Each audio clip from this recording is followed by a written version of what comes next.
اعوذ باللہ من الشیطان الرجیم بسم اللہ الرحمن الرحیم۔ سکول BMS کنڈی کرنا، سبجیکٹ اردو، کلاس 8، ٹاپک میری زندگی کا مقصد۔ کل بچوں آپ نے ایک مضمون لکھا، پڑھا بھی، آج دوسرا مضمون پڑھنے جا رہے ہیں، میری زندگی کا مقصد۔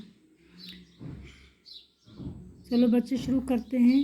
زندگی بغیر مقصد کے ایک ایسی کشتی کی طرح ہے جس کا کوئی محلہ نہیں ہوتا، یا ایک ایسی ریل گاڑی کی طرح جس کا کوئی انجن نہیں۔ ہر انسان کی زندگی کا کوئی نہ کوئی مقصد ضرور ہونا چاہیے، یہاں تک کہ ایک طالب علم کا بھی زندگی کا کوئی مقصد سامنے رکھ کر پڑھائی جاری رکھنی چاہیے۔ ایک طالب علم زندگی میں جو کچھ کرنا چاہتا ہے، اس سے چاہیے کہ پہلے ہی وہ اس کا فیصلہ کرے اور اپنے مقصد کا تعین کرے۔ سامنے کوئی مقصد ہو تو انسان اسے حاصل کرنے کی دل و جان سے کوشش کرتا ہے۔ زندگی مقصد کے بغیر بے سود ہے۔ مختلف لوگوں کے مختلف مقاصد ہوتے ہیں۔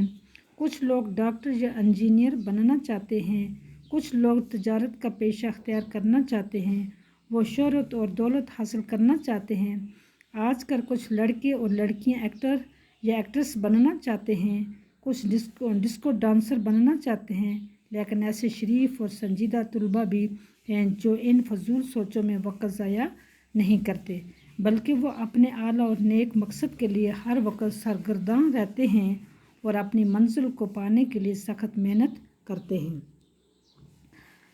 میری زندگی کا مقصد یہ نہیں کہ میں صرف شہرت اور دولت جمع کر سکوں، بلکہ اپنے ملک کا ایک اچھا شہری بن کر ملک و قوم کی خدمت کرنا چاہتا ہوں۔ میں ایک محنتی اور بہترین استاد بننا چاہتا ہوں۔ میں ایک خاص جذبے کے تحت یہ پیشہ اختیار کرنا چاہتا ہوں اور کافی علم حاصل کر کے اسے اپنے شاگردوں میں بانٹنا چاہتا ہوں۔ استاد بن کر روپے کمانا میرا مقصد نہیں ہے۔ میں کمزور اور غریب طلباء کو مفت ٹیوشن کی سہولت فراہم کروں گا۔ میں انہیں اچھے اور نیک طلباء بناؤں گا تاکہ وہ ملک اور قوم کی خدمت کر سکیں۔ میں ان میں انسانی خدمت کا جذبہ پیدا کرنا چاہتا ہوں۔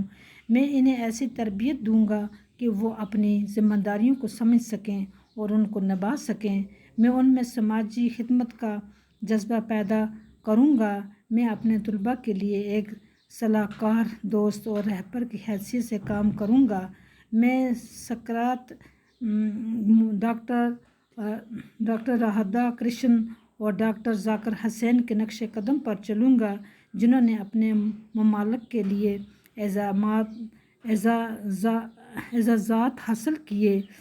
میری یہی کوشش ہوگی کہ طلباء میں اپنے ملک اور اپنی ذاتی زندگی کے تئیں ایمانداری اور وفاداری کا جذبہ بیدار ہو جائے۔ میری خدا سے یہی دعا ہے کہ میں اپنے نیک مقصد میں کامیاب ہو جاؤں۔ اللہ حافظ۔